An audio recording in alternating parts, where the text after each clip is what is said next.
Are going to go live now.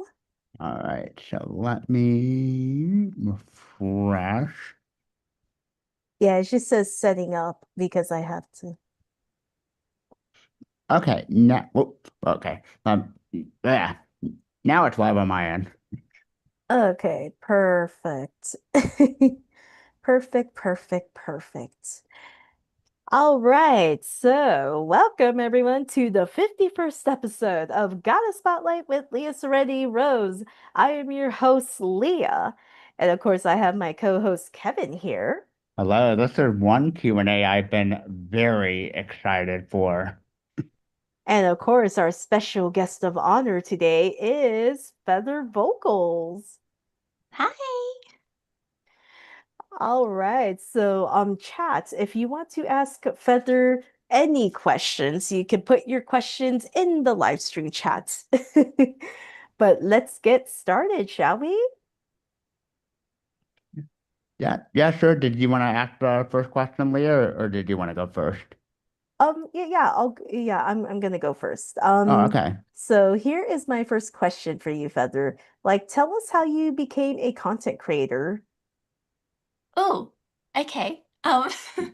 Well, I originally started creating content in, I believe, 2012, 2011, right about there. Um, I had a My Little Pony group that I was a part of called Bronies New South Wales. Um, and there was someone in that group who was a rapper. He went by the name Kuroshia, and he had a song that he was making, and he needed a hook to go with it. And he asked me to write it and sing it, and I did.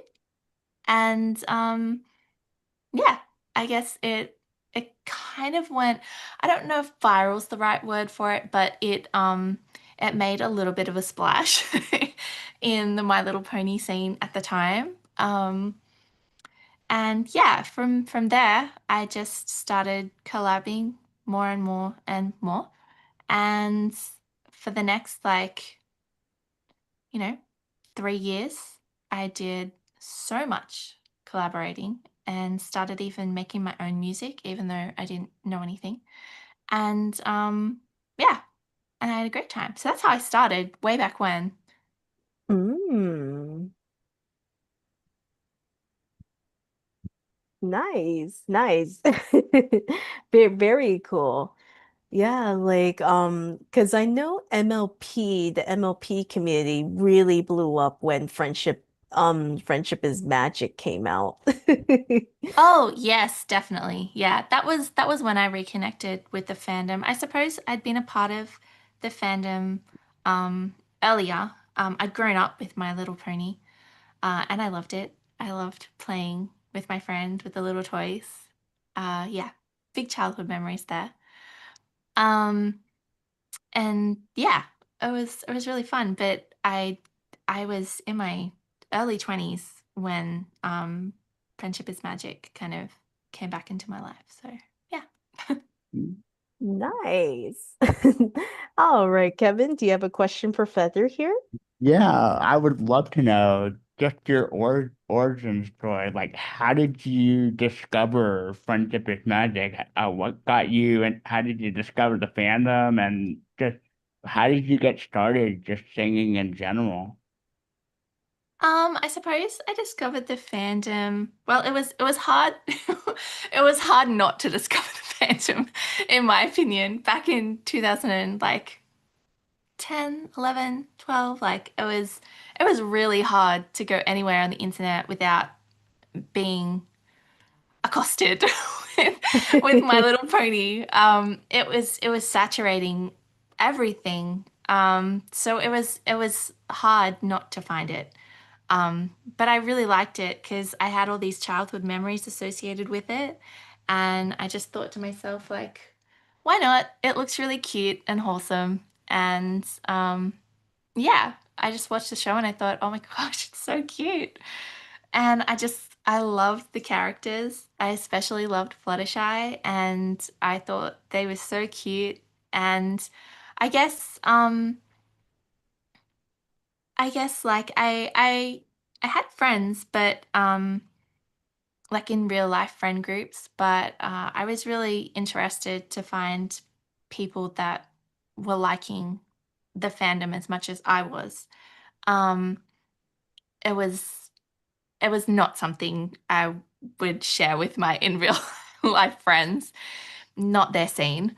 I'm not friends with those people anymore for good reasons. So yeah, I wanted to find like-minded people, and I found that through the internet, I guess. Yeah. How did you come up with the name Feather? I've been curious about that. Oh, it's really simple. I just love birds. Ah. Oh, okay. Yeah, I at the time, like all my birds have since passed away. My oldest bird, who passed away quite recently, she was 23. So they all passed away now, but I at the time I had many, many birds, like 9 birds. Yeah. So that's why I really like birds, and I thought Feather was just a cute little name. Oh, that's very sweet. Oh. Nice. Ooh, okay. Here is my next question for you, Feather. I'm very curious, like what are your biggest dreams for, for your video content and as a content creator? Um,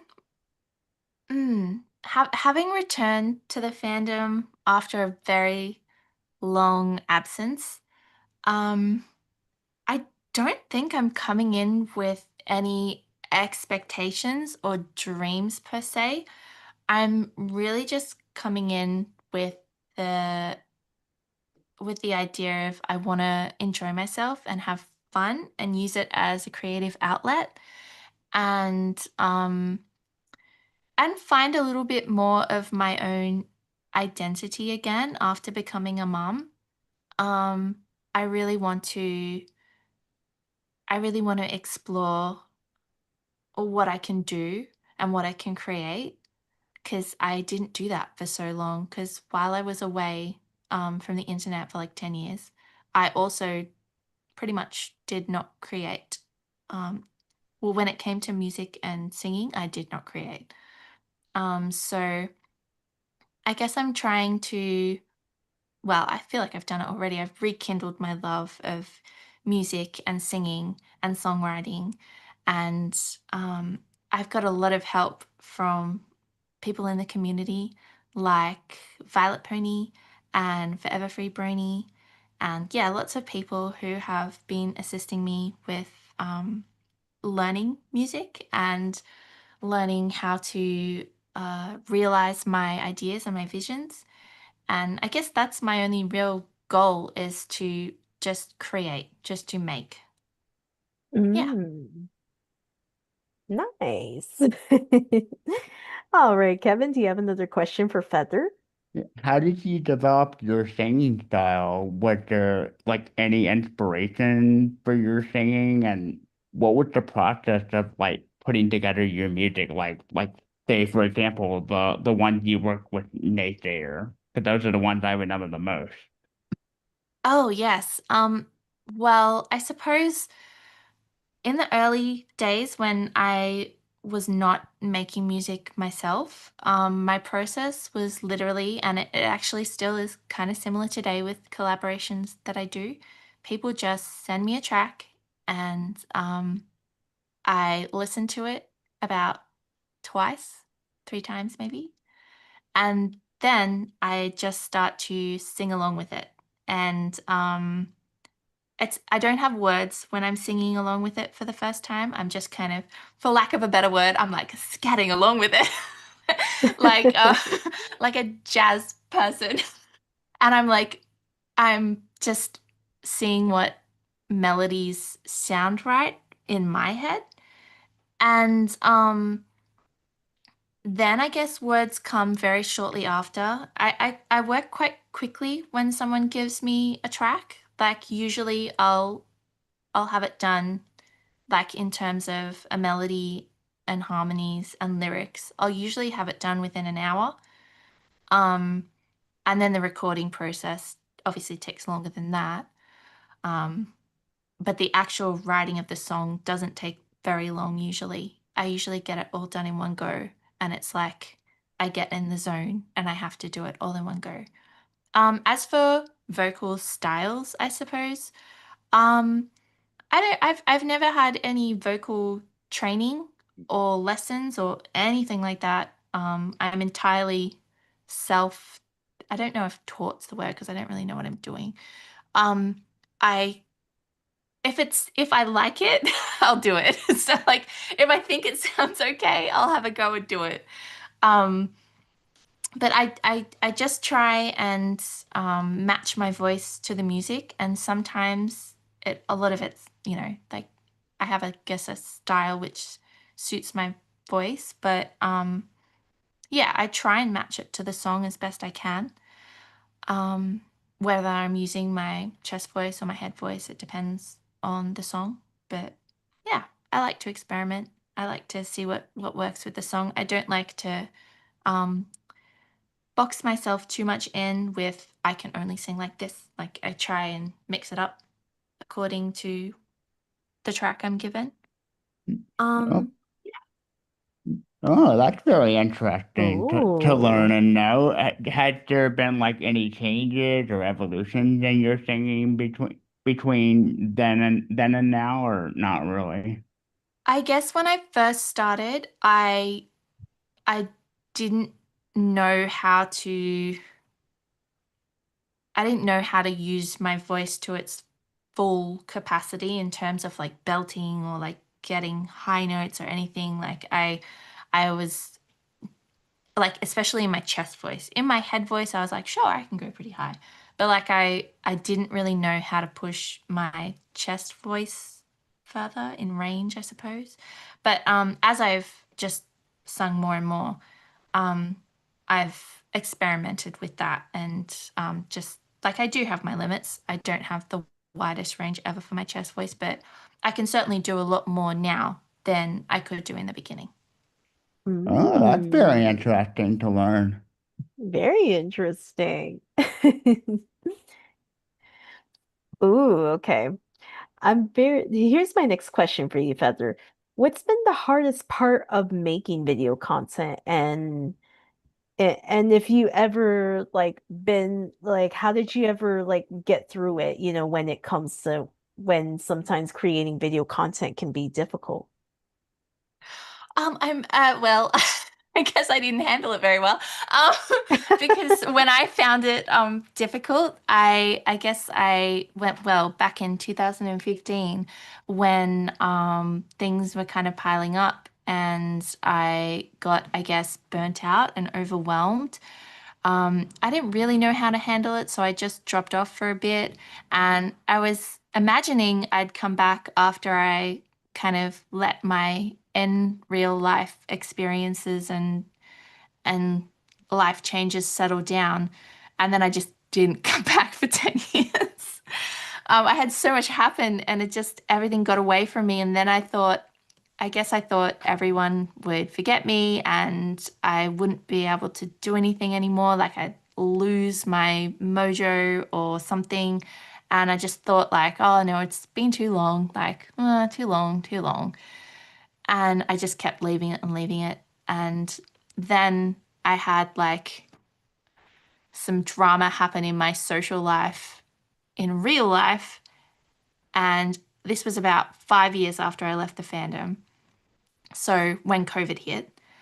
And so, because of that social drama, I then dropped off the internet entirely. So, not just as Feather, but as myself, I dropped off the internet.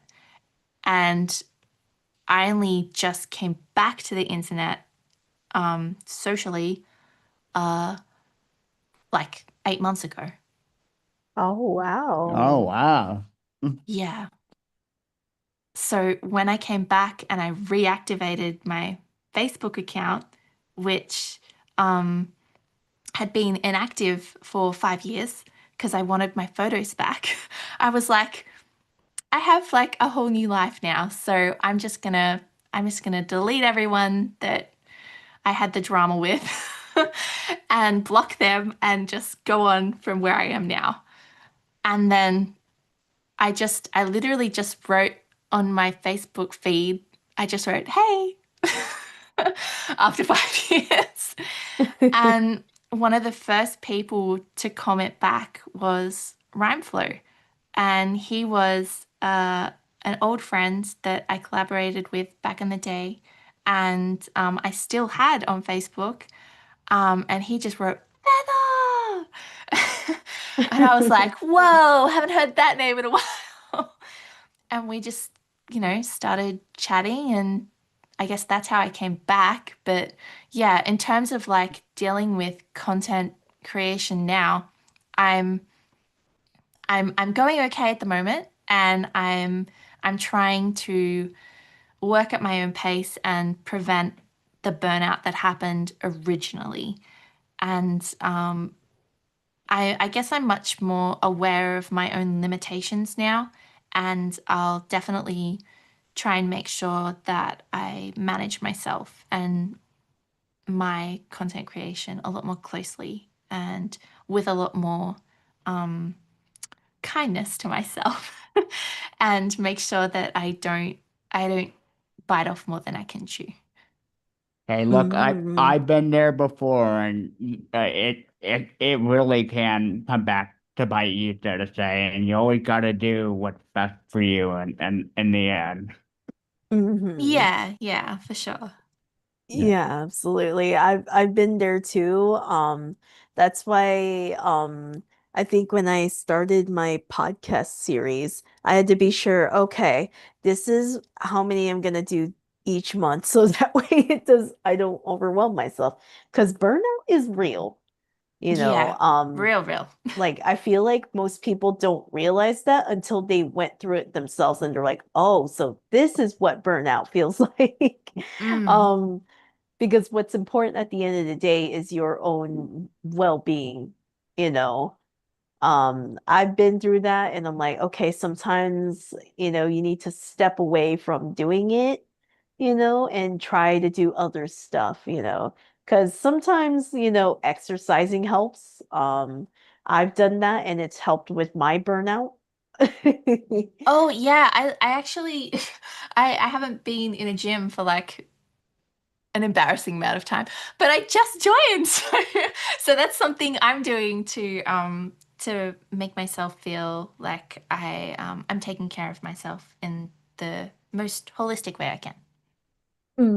Yeah. Um, I know I go out for walking, as my exercise, and it really feels like it's basically in a way it's like your meditation, Mm. because like exercise has been proven to like, de-stress you, and I always like closing my eyes while I'm walking and then, just feeling the breeze. And Yeah.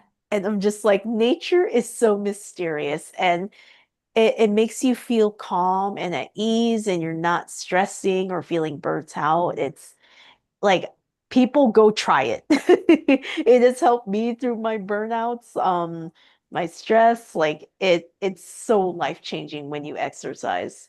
Like even as simple as like going for a walk in nature, because nature is just so mysterious.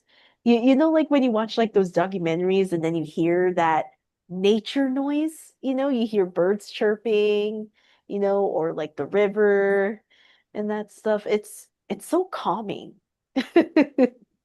Oh, definitely. And I feel like nature inspires a lot of my uh, lyric writing too. So I definitely connect with nature and that kind of thing. Nice. All right, Kevin, do you have another question for Feather? So I know you've been away for like the fandom for quite a while, but what drove your decision to come back after all these years, and what's like the biggest change or anything that you've noticed between then and now?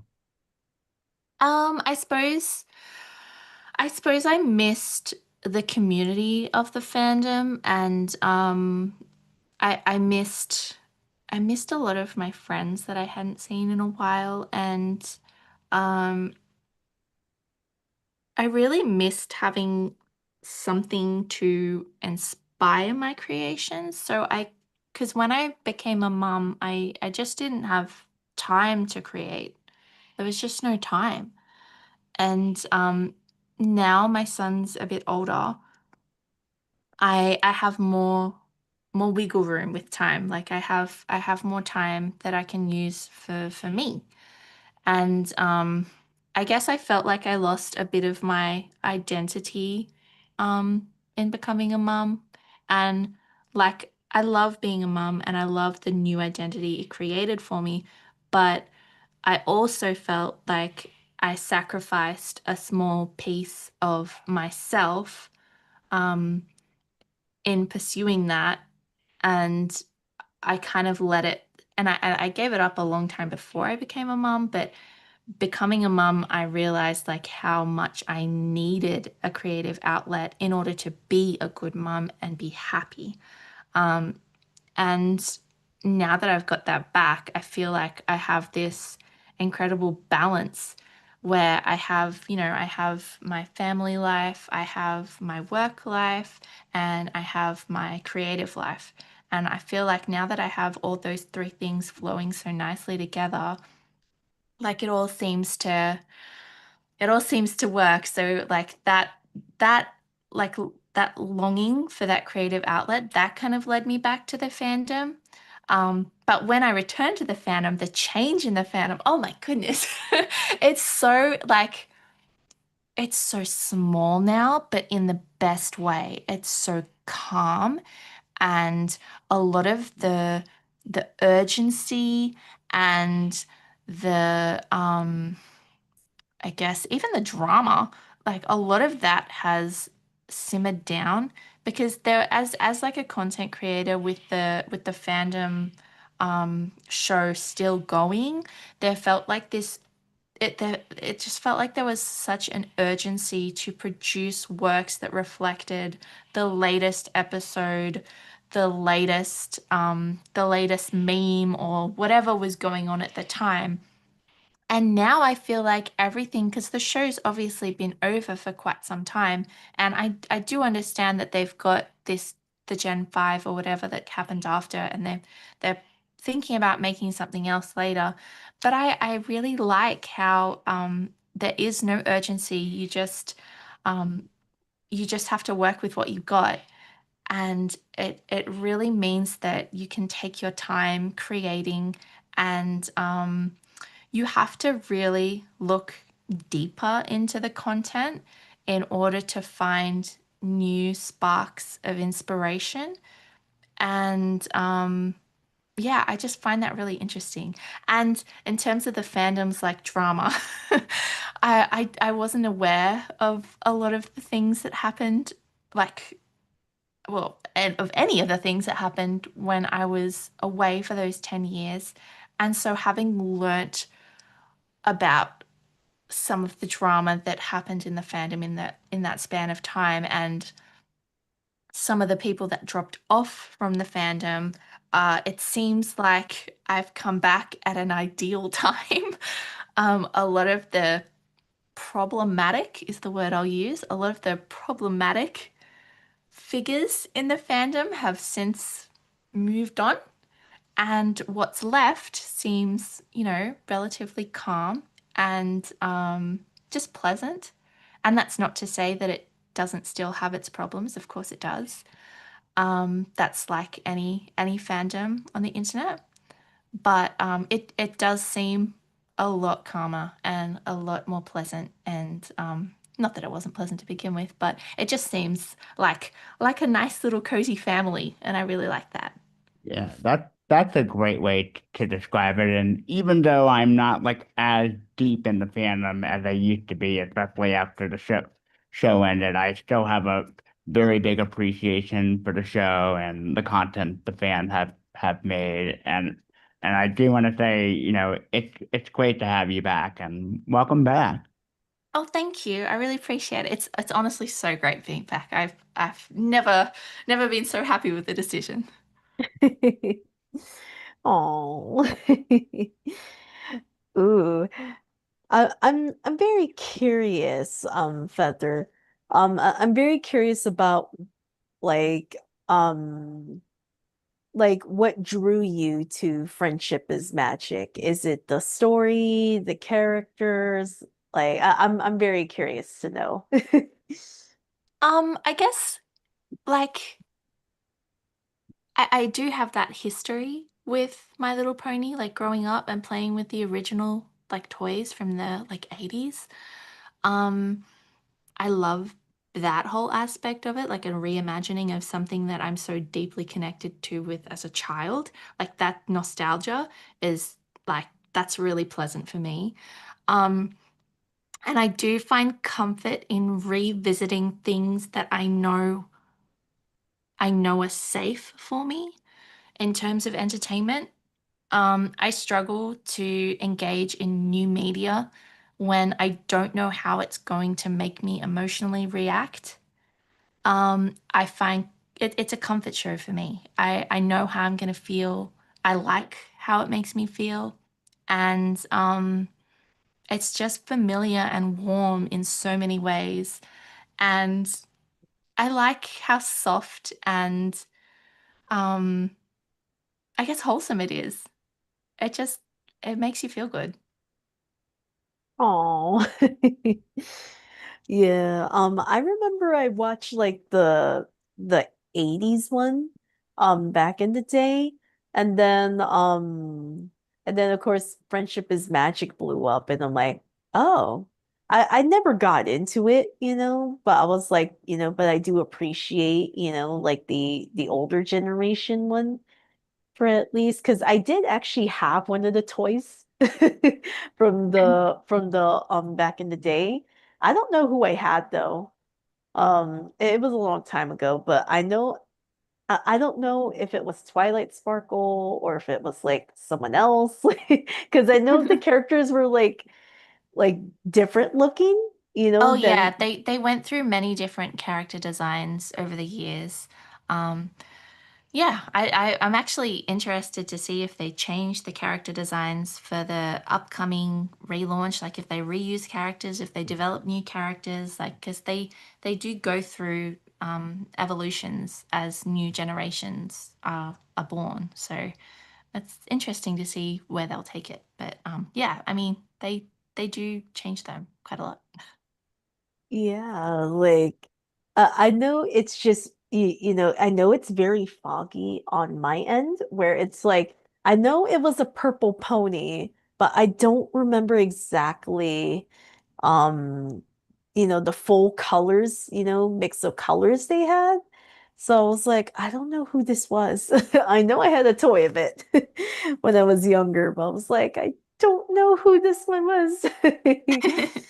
Oh, look, I don't even know that I knew which namesakes I had. Like I had a friend and she lived next door to me growing up. And she just had this huge box of ponies, like just a box of ponies, and it was massive. And I just remember tipping it out on her floor, and we'd all go through them, and we'd pick out like which were the favorites for our herd because we each had a herd, and we'd just play for hours, like with these dramatic stories that we concocted.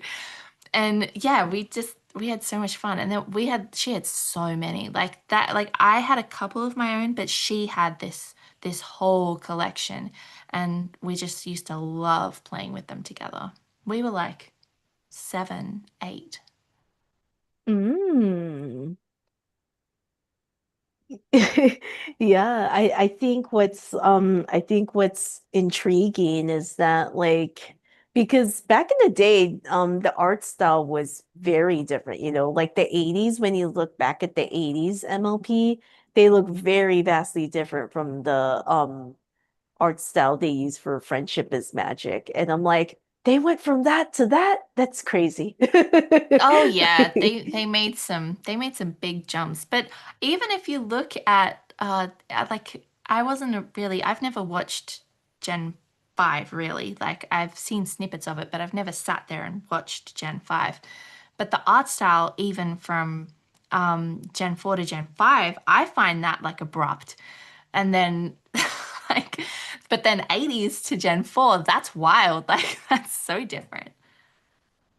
Yeah, like it's it because you can see like the evolution of animation, in general. Sometimes when you see like, older cartoons and then sometimes when they do like a reboot version, it's like, whoa. Like, um, because we've seen that so many times with other cartoons, when they were like probably like mid 2000s and then they get like a reboot in like in the 20 in like the 20 like 16s and you're like how'd they go from that to that? So Yeah, it it's all it's depends funny. on who they have like on their lead design. Like I really appreciate what Lauren Faust did with Gen 4. I feel like I don't know, like it's nothing's like gonna be perfect for everyone, but I feel like she did a really great job with her character design. hmm Yeah, because when you think about it, it did draw in like a whole wide audience, because back in the day, I didn't know that many boys that were into MLP, you know, Oh no, back yeah, it back in the was it, day. It was all girls, right? It was just all it because obviously the audience was more towards young girls. But now it's like Friendship is Magic really like changed that and it's like, oh yeah. Yeah, and then they literally came up with like the guy fans calling them bronies. well that originated from 4chan. That's Yeah. where it all came from. And of course that came with the bad because we all know Yeah. we all Yeah. know 4chan. Yeah, um 4chan, yeah. yeah, and I think that's why we have such a I guess that's where we have some of our like ooh questionable fandom content, and then we have like the ah the other content which is just a little bit more wholesome. Um And it's like, yeah, it's definitely it's hard. Like I personally I don't look at the word brony, I don't connect with Mm. that. Um because I understand the connotations that come with that and I don't relate to that entirely. I definitely I like pony, like not brony, pony. Yeah. And yeah, I feel like it's a clear distinction with that for hmm me.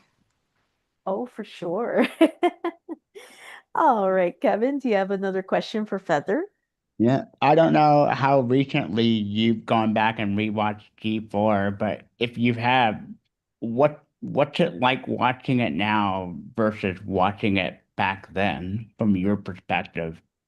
Well, actually, as soon as I essentially got back and I got Twitter, which is now known as X, um, I kind of tweeted as I watched it or rewatched it rather. Um, and yeah, it was like all my reactions are still there.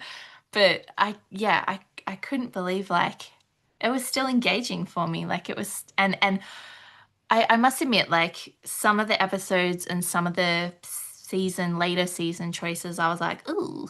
But on a whole, like I still really enjoyed it. And yeah, it was pretty cool. Mm, Mm, okay. nice.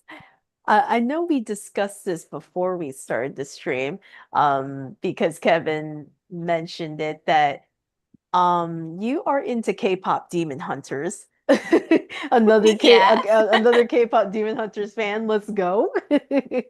Um, I'm very curious to know, what's like your favorite song from that movie? I like I really love Free. I think that's a great song. But it's so hard for me to choose. I really like all of them. Like, I feel like they all are so like catchy. They're just Hmm. they're just really, really infectious songs. And I really like as I'm learning how to make music, I'm really appreciating all the small little like producing and music making techniques that are going on there like that I wouldn't have appreciated before having not really understood those processes like I do now. And not to say I understand them perfectly, I'm still very much in the learning process.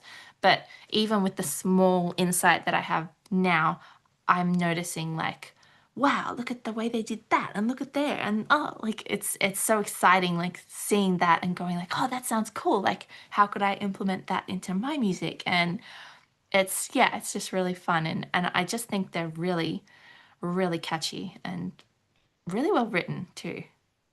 Yeah.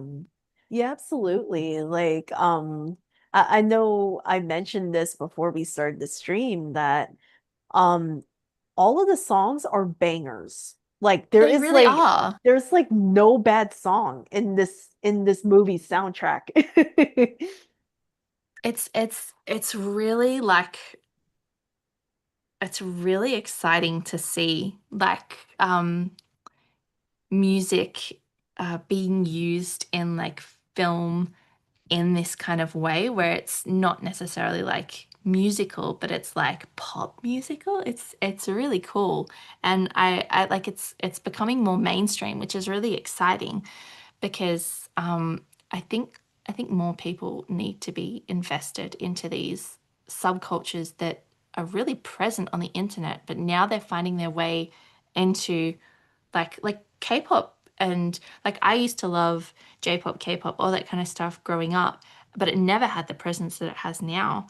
And seeing it like explode into like yeah, the mainstream, it's so exciting because it's normalizing a lot of these like different expressions of creation and yeah, it's so nice because it means that you're more accepted in like general society when you want to discuss your special interests.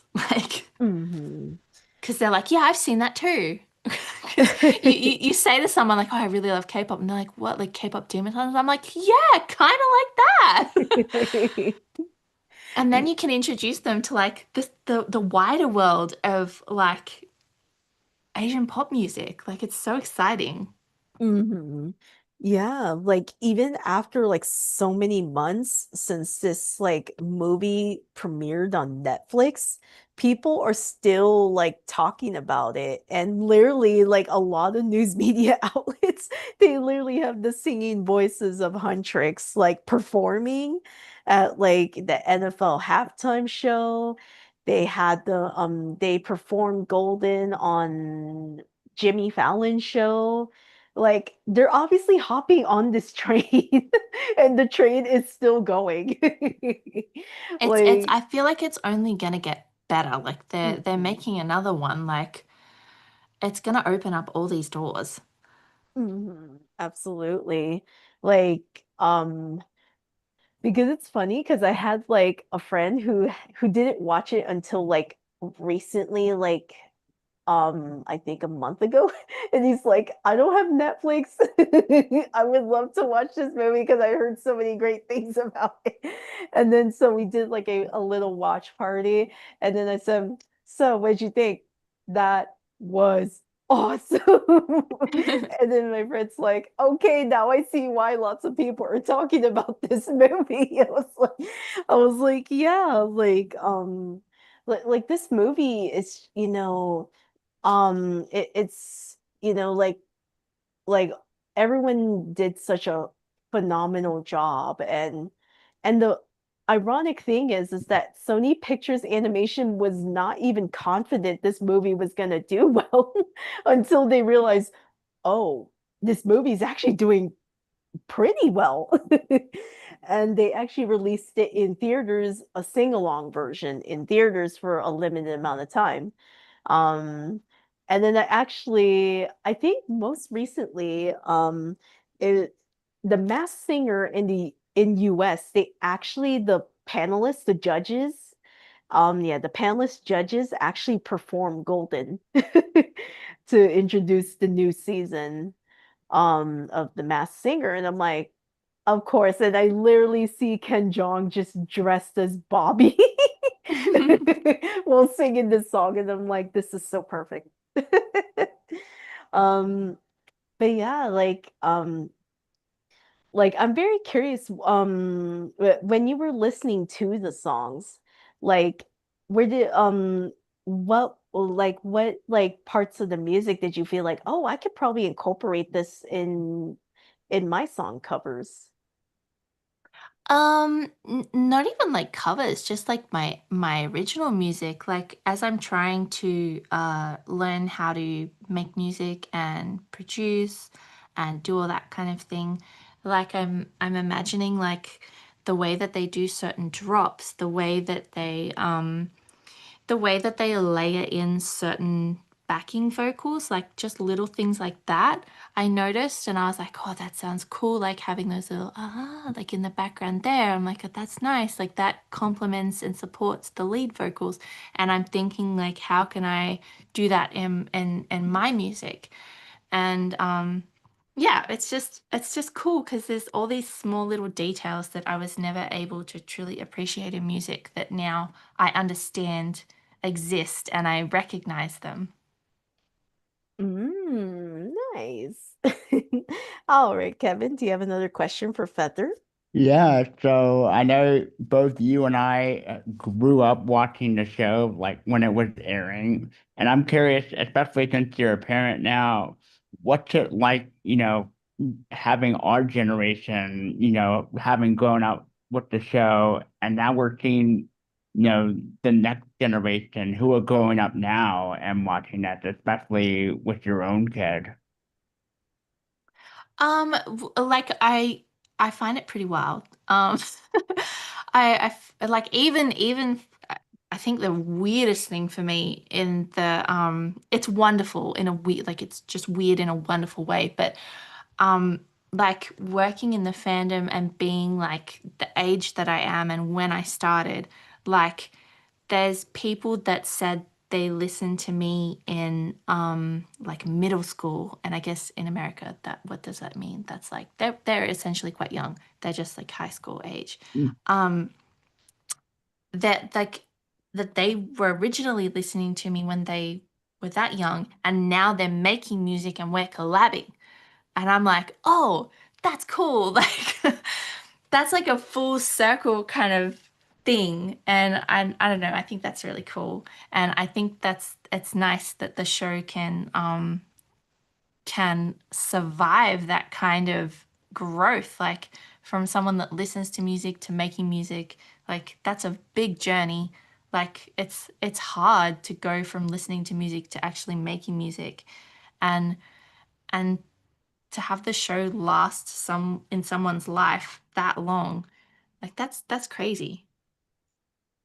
Yeah, for sure. And it's just very interesting, the people that were kids, at when the show was airing, now they're all grown up now and they're making content of their own. It's just to me as like the older fan, it's interesting to see what the fans made back then, versus what they make na nowadays. Yeah, definitely.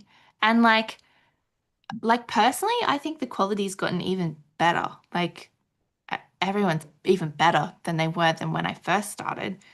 And yeah, it's just really cool.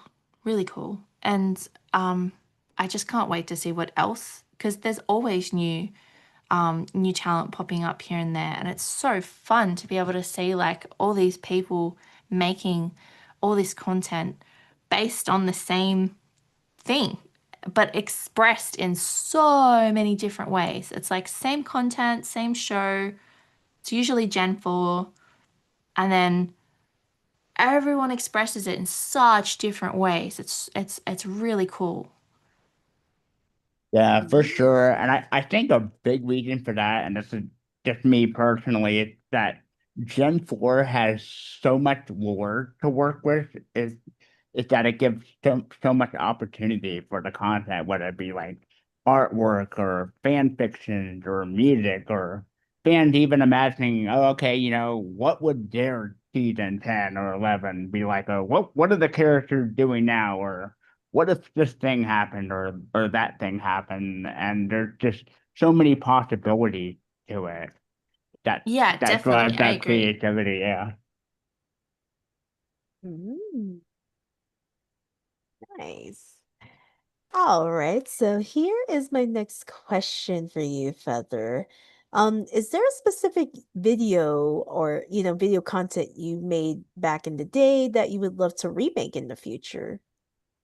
Ooh, that I would like to re actually there's so many there's so many songs I would like to remake, but I need to learn more skills to be able to do it, if that makes sense. Because what happened was when I made all my content, like originally, I made all my songs in GarageBand, and Mm.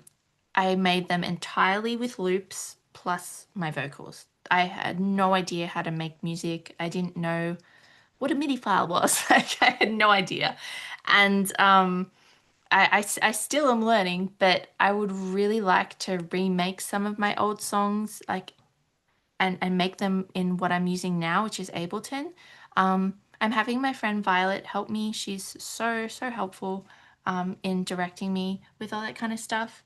Um, and I would really like to remake those songs. The only problem is I had like a data loss many Oh years ago. Oh And no. so no, I'm like No. sorry. I don't have anything from what I made before. Like all that stuff lost. Absolutely lost. Don't have it anymore.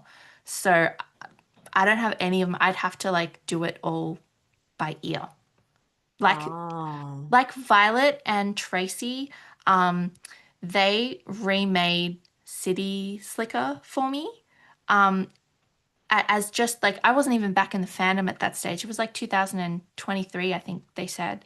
But they lovingly stitched together my track by going through the whole library of GarageBand loops and painstakingly like searching for and selecting the exact things that I had used to put together that song would have taken them a painstaking amount of time. And but they did it, and then she remastered the track, and that's the only reason that remaster exists, because they did that. But because I don't have anything anymore. I have Mm. Oh, nothing. oh, that's very interesting to know that they just went back and remade the whole thing. And I think the only thing that I could at least find on my end are like the collaborations or like any of the archives that people may have saved and uploaded. Oh yeah, like I have all the videos, but like in terms of the GarageBand projects, like none of that. So like only by chance did the stems exist because I uploaded them for people to remix and attach them in a link that still works in the bottom of one of the videos that I used. So like sometimes there's stems available, but like only if the link still works that I put up like over 10 years ago. Mm. Ah, that makes sense now. Yeah, um yeah, because when you lose all your files, you're like, oh man. Well, at the time, Mhm. I was like not too worried because I was like, I'm not in the fandom anyway. Like, whatever. Like, it's lost, it's lost. I'll just move on. But now I'm like, damn it. Like, now I'm like, kicking myself. But it was just a mistake. I literally thought I'd copied everything when I was selling my old computer. Um, because I wasn't using it anymore, and I was like, oh, I may as well just get a laptop because I'm not using like a desktop. I don't have the space, blah blah blah. And I sold that computer and I wiped everything thinking that I'd copied it across to my external hard drive, and the folder had copied, but literally nothing inside. And so Oh not Oh no. yeah. So no. literally, like I thought the folder was there, and like, yeah, it's there, sweet. And I wiped it, and then I realized, and but the thing is, like, I also lost not just like my feather stuff, I lost my personal photos as well. Like Oh Oh no. so no. so that actually connects back to the previous question that we addressed about like coming back. That's the reason I went back to Facebook after 5 years, because I lost my photos and I still had most of my photos on Facebook on that deactivated account. So that's the reason I went back, because I lost all that content. Yeah. Ah, Well, that that makes is a lot one of sense. way to get it back, even if you have to save them all again. Yeah, like I re-downloaded everything from my Facebook account that I had deactivated and then reactivated. So I have some of my photos back, but I lost so much stuff. I am so Uh, sorry. I have been there and I definitely sympathize. Yeah, it sucked, but it's okay. We live and learn, we move on. yeah. Oh, I'm so sorry you lost so much majority of your stuff. Yeah, like that's why whenever I get like a new like laptop, I always double check that I copied everything to my external hard drive. Yeah, this Um is something I will be doing in the future. like it's kind of like because now because it happened like a long time ago, you're like, okay, I need to double check that everything was transferred properly. um But yeah, because I'm an artist myself, so I always save it in external hard drive because I don't like saving everything on my laptop anymore, you know. Mm, You, you know, I only save like the important stuff that I'm gonna be using pretty often, and I'm like, okay, you know, but then when I'm not working on the file anymore, I just put it in my external hard drive. yeah, see, Um, see now I've got like I put everything to the cloud, so that's my backup. mhm. Yeah, absolutely. Ooh, okay. Here is my next question for you. Wait, where I know I just had it. Um, like what are your hobbies other than, outside of like content creation? So like I'm an artist before I'm a musician and vocalist. So I did do some art while I was away. It wasn't MLP art, it was just art that I did.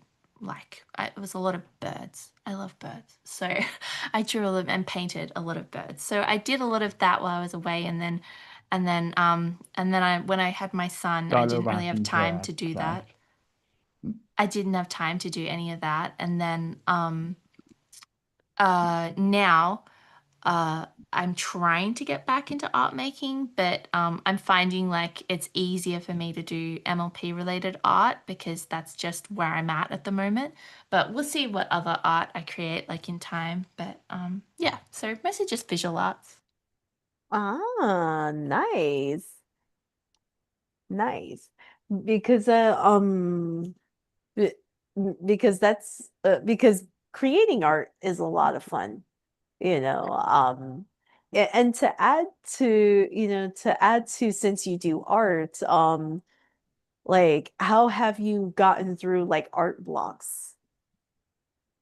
Um, I think I think honestly for me, like I can't force myself to make art. I Hmm. um I need to be like I need to be in the right headspace to make art. And that's why like I do take commissions at the moment, but I have I have like 3 slots at a time. Like that's as much as I can cope with. And I won't really be taking on any more than that because I don't want to have wait times too long because I need to give myself time to like warm up to a new artwork. And I think just giving myself space and time to get into the zone and get through everything else that I need to get through in life so I can comfortably create. I think that's just, yeah, that's just how I do it. Not taking on too much at a time, and yeah, not overcommitting. Yeah. Yeah, I kind of feel like that's the key to like overcoming artist block, because like as you said, you can't force yourself to create art when you run into artist block, you Yeah, know. I find like people say like, "Oh, just do a small drawing a day." And like I can get so angry at myself. Like I'm usually quite calm with others. Like I'm like, "Yeah, sure, no worries." But with myself, I'm so I have the shortest fuse with myself. So if it's not like what I want in the moment, I'm like, I just throw it away. And I get so mad at myself. So I'm just like, no, I have to be in the moment. I don't force myself to draw because if I force myself to draw and it's not what I want, it's not how I imagine it, like, no, I don't need that kind of heartache. Yeah, it's kind of like sometimes you need a step away from it too. You Yeah, know, I definitely need that space. you Yeah. know. Sometimes you just gotta like sleep on it too, because if you Yeah, that's think too true. hard or you try too hard, it just ends up in frustration. Mm-hmm. Yeah, like I've had my fair share of artist block and it's the worst feeling in the world. So sometimes I'm like, you know what? I'm gonna go for a walk, go exercise, go sleep on it as well.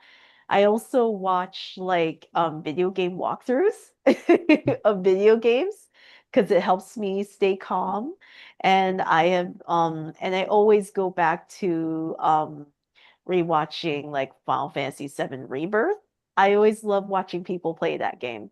For some reason, it gives me it literally calms me down. Like I literally had like a really terrible artist block during that time, and then I just watched someone just playing the game, and I'm like, oh my gosh, why am I getting some inspirations? Because just from watching someone play a video game.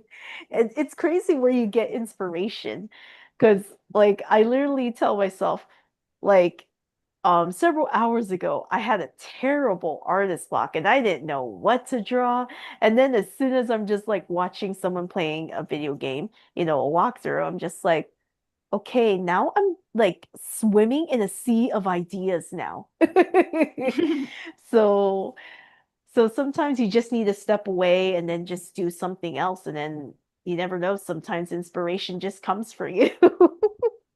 Um, because I think I was kind of like struggling to figure out for those, if you guys know the theme song for Final Fantasy VII Rebirth, it's No Promises to Keep. I know for a fact I was a little bit struggling to figure out how I wanted the cover artwork to look like for that cover for my channel. So I was like, and then I was watching someone's walkthrough of the game and they got to the gold saucer and um they were the main characters are part of the play and the song came on and the character's theme song, she was actually singing it. And I'm just like, I love this. I love the visuals and cinematics. Maybe I should try to imitate that. So I imitated that. And because of that, I was just like, okay, this actually turned out how I thought of it in my head. So sometimes just watching some videos, can really spark, inspiration. Yeah, totally. And And and I know another thing that I do is that I listen to music a lot too. Listening to Oh, music yeah. can inspire you too. Like literally, I think when I was drawing like um Team Serenity, like me, Andrew, and Doom's like OCs, like all three of us are into K-pop Demon Hunters, so I was literally listening to the songs nonstop just to get inspiration to draw our OCs as the three main characters. And it's worked so far. I was just like, all these songs are such bangers. I was like, okay. I was like, I need to draw something. And I literally drew Team Serenity as like Huntrix, and we actually did a movie review of it for my channel. And I literally I actually went the extra mile and did our profile pictures as our characters dressed up as Huntrix, and I had them like literally just put that put that as their profile picture while we were streaming, so it was a lot of fun. um Nice. so I think, listening to music, probably, if you are into video games, you can like just watch someone's walkthrough of a game and you can get inspiration. Ooh. All right, Kevin, do you have another question for Feather? Have you gone back and watched any other MLP fan creations, whether it be like old ones from years and years ago, or even recent ones? And what's it like watching them now compared to seeing them back then? Um, I don't think I've really revisited too many old things. I've tried to really catch up on content because there was so much made while I was away. Um, I've just been trying to play catch up. So I suppose it's just been like even like just looking through my friend Violet's and my friend Forever Free Brony, looking through their content, like catching up on their discographies. I'm like, oh my God, like there's so much. And I just want to catch up with just them to start with. But I'm also like trying to look at animators too, because there's some really great animators in the fandom, and I'm really enjoying their content too. Even just not even full animations, just animatics and stuff like that. I find them pretty cool and they're pretty inspiring, so it's nice to immerse myself in that too. Nice. All right, here's my next question for you, Feather. I'm very curious, like, what would your cutie mark be? I'm very curious. Oh, well, I have a cutie mark already on my OC. It's just a feather. It's just a green feather. Um, I think it's because I like how light and just airy feathers are. I think it's a really nice I guess attitude to have with creation and just going with the flow, like going with the wind and um, kind of letting yourself be carried around and going with the flow. I like that. So that's my cutie mark. And plus birds. Very interesting. Because I'm pretty sure you have at least heard of this movie that uses a feather as symbolism. Have you heard of Forrest Gump? Say it again. Forrest Gump? Oh, Forrest Gump. Oh, yes, yes. You know how, like, in the beginning of the movie, they have the feather? Oh, So, look, it's been so long since I've seen it, but I do remember, like, now that you've said it, I'm like, oh yeah, the feather. and I kind of feel like what you just described is pretty much what Forrest went through. Like, he just goes with the flow. You know how Oh, you there you go. described the Look, there you go. My new cutie mark is just Forrest Gump. Run, feather, Slap him run. on my flank. That's Okay. that's my new cutie mark. It's your catchphrase. Run, feather, run. Yeah, because like the way you described it, like, that you just go with the flow, you're just just floating around, and that's what a feather does. And Forrest technically did that in the movie. Like, he kind of just went with the flow, and it's like, okay. Because he went from one thing to another, like he literally became like a college graduate, and then he went to the military, and then he ended up doing ping pong.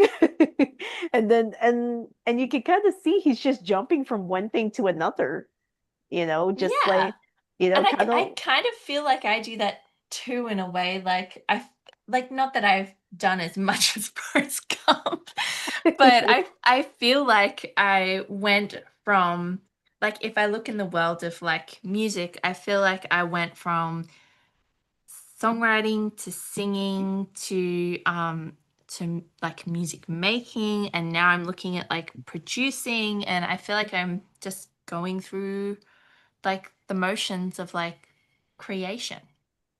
Mm, yeah. Yeah, that's why I was like, the feather symbolism in Forrest Gump is just what you described. So that's why I brought it up, because it's like it's just interesting, because when you rewatch the movie, you're kind of like, yeah, Forrest goes from one thing to another. Like he doesn't have like a clear like goal in mind. He just goes from one thing to another, you know. And he's just all chill about it, like he doesn't really care about the outside forces, he kind of just goes with the flow, he's like, Yeah, oh. I respect that about that character. And and the fact is he's kind of like, he kind of just like, okay, if this is where life is taking me, I'll just go there. Like, I just love how so chill he is, like just going from one thing to another. It's like he's done a lot in that movie. Yeah. um so I think, that symbolism is just very important. Sometimes we just got to go with the flow, because especially that infamous quote that, like, my mama always said, life was like a box of chocolates. You never know what you're gonna get. Yeah, yeah, that's not wrong. So, so yeah, but that's really cool that your cutie mark is pretty much a feather. And of course, it's like honorary Forrest Gump is your cutie mark now. All I can see is just Forrest running on the cutie mark, like, in a freeze frame on the And cutie mark. he wouldn't be Forrest Gump anymore because he'd be on my flank, so he'd be Forrest Romp. Oh my Oh, that's gosh. a good one. All right. The All right, Kevin, do you have another question for Feather? Yeah, sure. How did you come up with your OC? Was there any inspiration for her design at all? Um, to be honest, she she's kind of like me. I have green eyes and well, my hair's not like exact color, but I am a redhead. Um, so I kind of just based her off me. Mm, Okay. nice. Yeah, it's kind of it. I'm sorry, that's not a cool story. Oh, no, it's fine. It, Because sometimes people can just have like the most simplest of answers. Yes, some people's OCs are like really in depth and there's a lot of lore and it's so different from them. And I was just like, copy paste me. Like Oh, I don't even have any lore. Like I just got my first character sheet reference like made up. Like I commissioned it to be done. And yeah. Oh, Shade Up, by the way, was the commission. Yeah. mm. They're a really great artist. They're on Twitter. Shout out to them.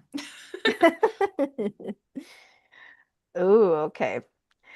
I'm very curious, Vedder, like how do you incorporate feedback? Like critique feedback from like your audience regarding if it's like, artworks or if it's regarding your video content. Like say for Um, example, if someone like kind of suggests something in the comments, like do you incorporate that into like your next one to like improve on that? I'm very curious. well, like recently I haven't had much of that constructive criticism kind of thing. Um, I haven't, it hasn't had that back. Like most people are just like, yeah, I love it, woo. But like in the past, definitely had that. And yeah, I'm so aware that I am like not at all like fully versed in like anything that I do creatively. Like I think I know more about art than I do about music, but I'm still learning there as well. But when it comes to music, I'm like fully aware. I'm like, I don't know anything. I'm self-taught at the best. Like I don't I'm learning from Violet at the moment, so I'm trying to learn. And if anyone has any criticism or constructive or otherwise, I pay attention because like who am I to know differently? Like who am I to be Hmm. like, no, like I totally am up to learn because like how am I supposed to get better if I'm not listening? And Yeah. um I guess I'm not offended at all if anyone's like, that kind of sucked. I'm like, yeah, probably did. Yeah, I'm still learning. Like, Yeah. like it doesn't bother me because I don't have an ego about it all Yeah. because I know like I'm amateur at best. Like I don't know. I don't know what I'm doing, and I'm so fine with that. Yeah. Yeah, it's good to be humble about it. I don't even think it's a case of being humble. Like I literally don't know what I'm doing. Like so many people know so much more than me. And like I listen to people talk about music and they're using terminology and words and phrases that I'm literally Googling as they're talking. I'm like, like I don't know what they're saying. And I'm so like noob. Like bring back that word. Like that's me. And I don't think there's anything wrong with totally being aware of that and not even like, oh, I'm trying to humble myself. Like, no, that's the case. Like that is my reality. And I think if I'm supposed to get any better, I have to realize that that's my level. And yes, I'm okay naturally at some stuff, but I also know nothing and I need to learn. Yeah.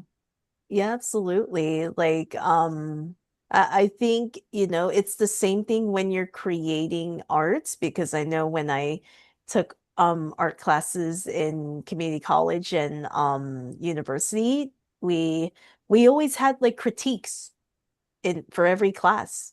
Like they say, "Oh, come up with some like sketches that you're going to do for your project or assignment." So, and then we usually show, we show it to our classmates, to see, from their perspective what they think, and they give their critique feedback, and we did that a lot. And it's really good to get other people's perspectives and eyes on your piece, to so that way they can give you like a perspective that you didn't really think of while you were like sketching it. So um like learning to take critique and feedback is a huge must, I would say. um when it comes to like creation, because it's always better to keep learning, because there's no such thing as like not learning anymore. Like you're still always going to be learning, what your audience like Oh wants yeah, to the see. concept of like a lifelong learner, like it applies to literally everything. You Hmm. can you can be classified as an expert, but you're still capable of learning something new. Hmm. Absolutely. Okay. Right. Let me check. Oh, okay. All right, Kevin. You can ask your last question, and I'll ask my next question as the very last one. Hmm. What's the one thing you would like to say to those who are growing up now with MLP, both the show and the band creations? To those that are growing up right now with it. Yeah. Oh, okay. Don't go too deep into the I fandom. mean, not wrong, not Um, wrong. yeah, yep, don't go too deep. But there's so much like history and lore, like with the fandom, with people who have been making like consistently from the very beginning, like my friends Violet and Forever Free and so many others, like that have been making since the beginning. Like go back and look at their stuff and see the evolution of their work, and explored that kind of side. I think the fandom's strength is in the content that we create in terms of creative content. So the music, the art, even the fanfics, like all that, all that kind of stuff. Like it's really good stuff, and there's a lot of gems that are hidden, like over the years. So even the old stuff, definitely give it a go. Yeah, but don't be afraid to go through all the new stuff too, because I think what's most exciting is that there's still being stuff made today by new creators, young new creators who don't have big followings and don't have subscribers behind them, but are making stuff that is worthy of more than what they have in terms of followers and subscribers. So like don't be afraid to explore those new pools of talent, because I've found so many like new people that are doing some fantastic stuff, and like I'm eager to like work with them and see what else they can do. So yeah, there's a lot of talent to explore. All great words of Mm. advice. Ooh, okay. Here is my final question for you, Feather. If you can give advice to your younger self, about content creation, what advice would you give to your younger self? Don't stop. Don't stop. Just keep going. Yeah, I think just even if I was to tell myself, yeah, sure, take a break from collaborating, but don't stop making music and exploring that side of creation, because I think what happened was I got burnout with collaborating, and I didn't have any faith in myself that I could create enough content on my own to like sail me through. And I should have just stuck with it. I should have just had more confidence in myself, and I should have just kept trying to explore that side, because I explored like my own music making in like one album, and then I never touched it again for 10 years. And that was like I think it was that's the way it works out, but at the same time I'm like, damn, I think that was a mistake. So I think I should have just continued and had more faith in myself. So I'm trying to put a lot of faith in myself right now and be really open to just making, even if it's bad, and that's okay. Like I'm very much of the opinion, and this is due to a lot of my friends, especially Violet, telling me like it's okay and it's important to make bad art. Like, do it. It doesn't matter if it's bad. It will get good. You just need to get through it. And just making, like the journey of making is so important. And to to judge yourself based on the final product is not, you've missed the point. And yeah, I think just make. make no matter what. Very, very great advice. I agree. All right. Unfortunately, we will have to end this Q&A. I want to thank you, Feather Vocals, for coming on as a guest. Oh, thank you so much. It's been an absolute pleasure. And of course, I want to give shout out to my co-host Kevin here. Yeah, thanks for having me. This was a great Q&A.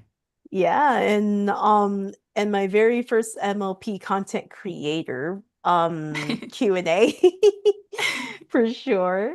And of course, I am going to say the upcoming live stream is next month on February 6th at 12 p.m. PT, 3 p.m. ET is the next episode of the Lucky Charm podcast, episode 15, where G, aka the Cartoon Hotspot, and I, as we will be ranking the season 6 episodes that have aired so far in a tier list. So if you want to see what our thoughts, how we would rank each of the season 6 episodes of Miraculous Ladybug season 6, be sure to tune in for that. And of course, there will be more upcoming Q&As. Still trying to get them fully confirmed. I'm like probably 80% right now. But don't forget to like, share, subscribe, and turn on that bell notifications for upcoming videos and live stream content. And of course, I want to thank you guys for tuning in. And of course, may you all have a wonderful rest of your night or day because of time zones. And may you all have a wonderful day or night. Bye, everyone.